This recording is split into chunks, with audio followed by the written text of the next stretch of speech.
আমি দেশ দিয়ে দেবো, আমার দেশ আমি চালাবো, ভালো মন্দ সেটা আমি বুঝবো। আমার দেশে আজ না হোক কাল, কাল না হোক পরশু যোগ্য ছেলেরা যোগ্য সন্তানেরা আসবে, তারাই আমার দেশ চালাবে।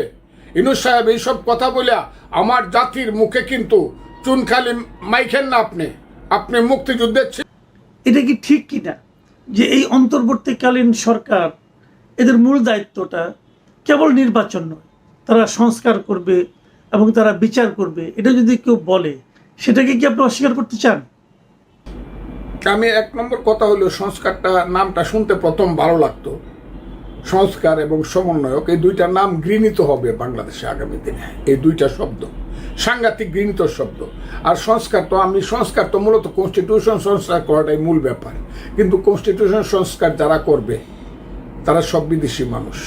আমি চাই না আলী রিয়াজের মতো মার্কিন নাগরিকের পরিচালনায় আমার দেশের সংবিধান হোক আর যাই হোক কোনো সংশোধন হোক।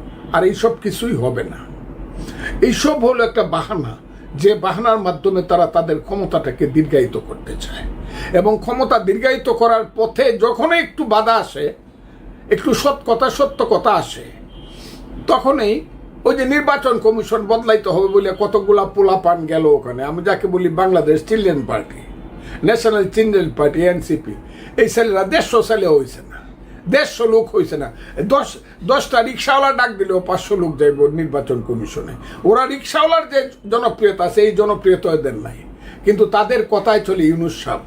এবং একটা নাটক করছে কয়েকদিন আগে, হাসপাতালে কইছে তুই কিছু পোলাপান নিয়ে একটু মিছিল কর আমার বাড়ির সামনে বট গাছের নিচে দাঁড়া, ঠান্ডা পানি খাওয়াইমু, ঠান্ডা পানি মাথায় ঢালমু গরমের দিনে। এইসব রং করে নাটক করে আওয়ামী লীগকে বন্ধ করছে। এই নাটক করার তো কোনো প্রয়োজন নাই। কিন্তু গতকালকের নাটকটা, এই 2 দিনের নাটকটা কিন্তু ইউনুস সাহেবের ফেল করছে। এই নাটকে কিন্তু মানুষের কোনো উৎসাহ ছিল না। ইউনুস সাহেব থাকবো কি যাইবো, আমার কাছে লজ্জাই লাগে। ইউনুস সাহেবের মতো লোক বলছে আমি পদত্যাগ করবো। এটা আমি বলি না, তার যে সবচেয়ে প্রিয় ছেলে তার নাম নাহিদ ইসলাম, সে বলছে ইউনুস সাহেব বলছে উনি পদত্যাগ করবেন। আমি পদত্যাগ পত্র লেখাটা পর্যন্ত টেলিভিশনে ইউটিউবে দেখাইছে, আমি দেখছি, সেটা আমি জানি না। কিন্তু ইউনুস সাহেব যেহেতু একবার বলছে উনি পদত্যাগ করবে, এখন কে তাকে আবার অনুরোধ করছে না আপনি থাকেন? কেউ তো করে নাই। কিন্তু আমি জানি উনাকে যে পর্যন্ত মানুষ বিদায় না করবে, কোথায় ধৈর্য বিদায় করবে আমি জানি না, কিন্তু যে পর্যন্ত মানুষ ওনাকে বিদায় না করবে উনি যাবেন না, উনারা যাবেন না। কারণ ওনাদের একটা মিশন আছে। সেই মিশন হইল দেশকে আন্তর্জাতিক ষড়যন্ত্রের কাছে, আন্তর্জাতিক কালো শক্তির কাছে এই দেশকে বন্ধক দিয়ে যাওয়া। এটা হলো ইউনুস সাহেবদের দায়িত্ব বলে আমি মনে করি। ওই মিয়ানমার থেকে দৌড়িয়া, আরাকান থেকে দৌড়িয়া আমার রাঙ্গামাটি, বান্দরবন, খাগড়াছড়িকে বন্ধক দিয়ে আমার চিটাগাঙ্গের শুভপুর ব্রিজ পর্যন্ত, ওই বন্ধক দিয়া চিটাগাঙ্গের কি নাম ওইটা বন্দর, অন্যের কাছে দিয়ে আমি সবসময় বলি যে আমার মা হইল বাংলাদেশ। মুক্তিযুদ্ধ করিয়া যে মুক্তিযুদ্ধের পেট থেকে আমার যে দেশ, আমার মা বাংলাদেশ। ইউনুস সাহেব বলতেছে এই বাংলাদেশ সুন্দরভাবে চলতেছে না, আমার মারে আমি সুন্দর শাড়ি পরাইতে পারতাছি না, ভালোভাবে খাওয়াইতে পারতাছি না। এখন একজন জমিদার এসে বললো তোর মারে আমার কাছে বিয়া দে, আমি বেনারসে শাড়ি পরামু। ইউনুস সাহেব তো এই কামটা করতেছে চট্টগ্রাম বন্দরের বেলায়, এবং বলতেছে যারা ভালো করে দেশ চালাইতে পারবো, দেশি বিদেশি বুঝি না, তার কাছে আমি দেশ দিয়ে দেবো। আমার দেশ আমি চালাবো, ভালো মন্দ সেটা আমি বুঝবো। আমার দেশে আজ না হোক কাল, কাল না হোক পরশু যোগ্য ছেলেরা যোগ্য সন্তানেরা আসবে, তারাই আমার দেশ চালাবে। ইউনুস সাহেব এইসব কথা বলে আমার জাতির মুখে কিন্তু চুনখালি মাইখেন না। আপনি মুক্তিযুদ্ধে ছিলেন না, আপনি এমনি মহান হইতে পারেন। মুক্তিযুদ্ধ এবং বাংলাদেশ সম্পর্কে আপনার মায়া মমতা কতটুকু আছে আমি জানি না। তবে যারা বলে যে করিডোর দিয়া দিবে, যারা বলে চট্টগ্রাম বন্দর অন্যদেরকে দিয়া দিবে, তাদের দেশপ্রেম আছে বলে আমি মনে করি না। এবং আপনি যে বলতেছেন ইউনুস সাহেব থাকবে না চলে যাবে, ইউনুস সাহেব থাকবে। ইউনুস সাহেবের সাথে যারা আছে, জীবনে ভোট পাইলে ইউনিয়ন পরিষদের ভোট একটা মেম্বার হইতে পারবে না, তারা এখন মন্ত্রীর গদিতে বসে আছে, তারা কি যাইতে চায়? ইউনূস সাহেবও এখন মনে হইতেছে তাদের সঙ্গে সুর মিলাইছে, এবং কোনোদিনই ওই যে কালকে অভিমান করে কইছিল, মনে করছিল হাজার হাজার লাখ লাখ কোটি কোটি মানুষ দৌড়ায় যমুনায় গিয়ে কইব স্যার আপনি যায়েন না, আপনি থাকেন না, হলে আমরা বাঁচবো না। আরে বাংলাদেশ, আমি একটা দেশ সৃষ্টি করছি, আমরা ইউনূস সাহেবের মতো লোক থাকলো কি থাকলো না, এতে কি আসে যায়? এটা বিএনপির সালাউদ্দিন আহমদ স্থায়ী কমিটির, তাকে আমি ধন্যবাদ দিই যে পদত্যাগ করে না করা এটা ইউনূস সাহেবের ব্যক্তিগত ব্যাপার। হ্যাঁ, আমিও বলি পদত্যাগ করে না করা ওনার ব্যক্তিগত ব্যাপার। কেউ ওনার জন্য, ওনাকে সবাই চিনে ফেলছে যে উনি একটা এনজিও চালাইতে পারবে, কিন্তু উনি বাংলাদেশ চালাইতে পারবে না। উনি যদি থাকে, আপনি বলছেন কি হবে? আমি বললাম এই সামনের জুন মাসে গিয়ে আবার গন্ডগোল লাগবে, আবার নভেম্বর মাসে, ডিসেম্বর মাসে গন্ডগোল লাগবে। তবে আমি বিএনপিকে বলবো, বিএনপি রাজনৈতিক দল, জিয়াউর রহমানের দল, খালেদা জিয়া, তারেক রহমানের দল, বিএনপি একবার যখন বলছে ডিসেম্বরে ইলেকশন হবে, ইলেকশনটা কিন্তু ডিসেম্বরের মধ্যে বিএনপিকে করার জন্য বলতে হবে, করার জন্য যা করার তাই করতে হবে। আর যদি না করতে পারে, বিএনপির যে Prestige personality as a political party, এটা কিন্তু ভেনিশ হয়ে যাবে। কাজে ডিসেম্বরের মধ্যে ইলেকশন আদায় করতে হবে। খুব ক্লিয়ার কথাটা, ইলেকশন আদায়, এটা এদের বাপের দেশ না যে বছরের পর বছর বিনা নির্বাচনে থাকবে। মানুষ 15 বছর একটা ভোট দিতে পারে নাই, মানুষকে ভোট থেকে বঞ্চিত করবে। ডিসেম্বরের মধ্যে অবশ্যই ভোট হতে হবে। কিন্তু একটা জিনিস, এই ডিসেম্বরের মধ্যে নির্বাচন হওয়া না হওয়া নিয়ে একটা তো বিরোধ অলরেডি শুরু হয়ে গেছে। মানে আন্দোলনের যে শক্তিগুলো, যারা একত্রে মিলে আন্দোলন করেছে, শেখ হাসিনাকে হটিয়েছে, সেই শক্তির মধ্যে কিন্তু এরই মধ্যে আমরা দ্বিধা বিভক্তি দেখছি। আন্দোলনের প্রধান শক্তি হিসেবে যারা নিজেদেরকে দাবি করে, সেই এনসিপির নেতারা 3 জন উপদেষ্টা পদত্যাগ চেয়েছেন, এবং পদত্যাগ চাইতেই পারেন, কিন্তু সে পদত্যাগের চাওয়ার কারণ হিসেবে যারা উল্লেখ করেছেন, ওই 3 জনের সঙ্গে নাকি বিএনপির এক ধরনের সম্পৃক্ততা আছে। আবার বিপরীত দিকে বিএনপির পক্ষ থেকেও উপদেষ্টা পরিষদের 2 জনের পদত্যাগ চাওয়া হয়েছে। তারা দাবি করছে ওই 2 জনের সঙ্গে নাকি এনসিপির সম্পৃক্ততা আছে। তাহলে এনসিপির সম্পৃক্ততা আছে, বিএনপির সম্পৃক্ততা আছে, এই যে অভিযোগ পাল্টা অভিযোগ, এগুলো যদি চলতে থাকে, তাহলে কি নির্বাচন আরো প্রলম্বিত হওয়ার কোনো আশঙ্কা নাই?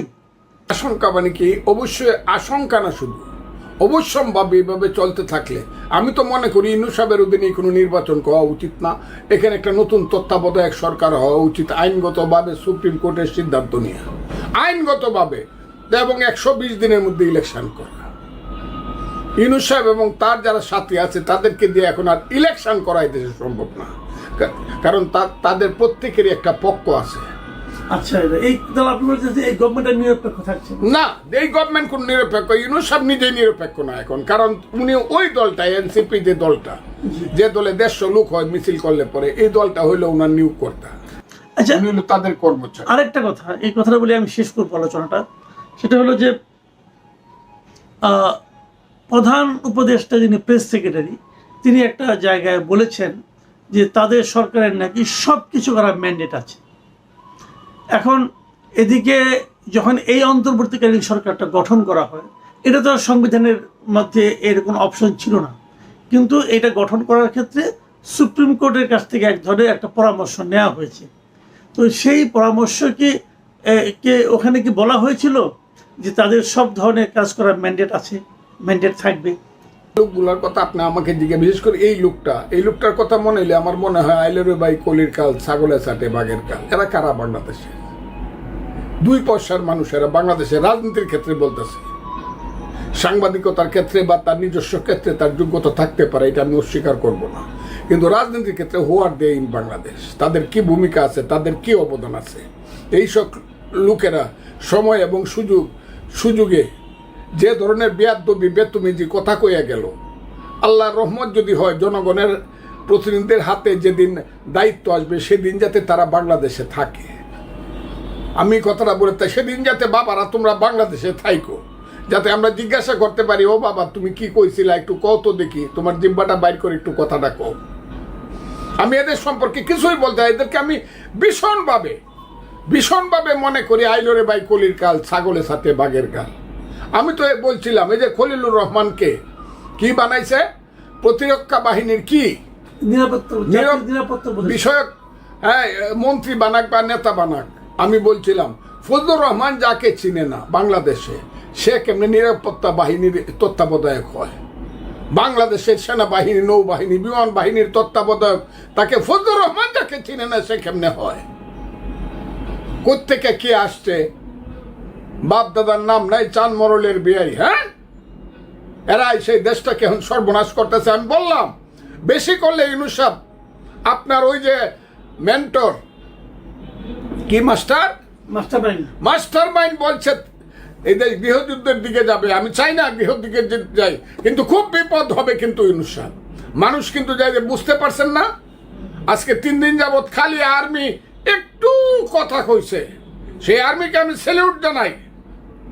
বাংলাদেশের আর্মিতে হয়তো বা আগে কিছু এদিক সেদিক কিছু লোকজন ছিল, কিন্তু আজকের আর্মিকে আমার খুব দায়িত্ববান আর্মি এবং দেশপ্রেমিক আর্মি বলেই মনে হচ্ছে, এবং আর্মির জেনারেলকে মনে হচ্ছে উনি খুব সুন্দর এবং সুস্থভাবে এবং বিচার বিবেচনা করে কাজ করে এবং কথা বলে। কাজেই আমি খুব ক্লিয়ারলি বলবো ইউনূস সাহেব খুব সাবধান। আমি কিন্তু উবায়দুল কাদেরে বলছিলাম, শেখ হাসিনারে বলছিলাম, আজকে আপনাকে বলি সাধু সাবধান, সাধু সাবধান, সাধু সাবধান। দেশ কিন্তু এরকম থাকবে না। অনেক ধন্যবাদ, অনেক ধন্যবাদ জনাব ফজলুর রহমান ভাই। আপনি সাধু সাবধান হতে বললেন, এখন দেখি সাধুরা সাবধান হন কিনা এবং দেশটা একটা সঠিক পথে ফিরে আসে কিনা। প্রিয় দর্শক, আপনারা শুনলেন ওনার কথা, এবং আমরা সবাই চাই দেশটা যেন একটা সঠিক পথে আসে, দেশটা যেন একটা গণ্ডগোল না লাগে। কিন্তু ফজলুর রহমান ভাইয়ের কথায় কিন্তু আমরা সেই আশঙ্কার কথাটা শুনলাম।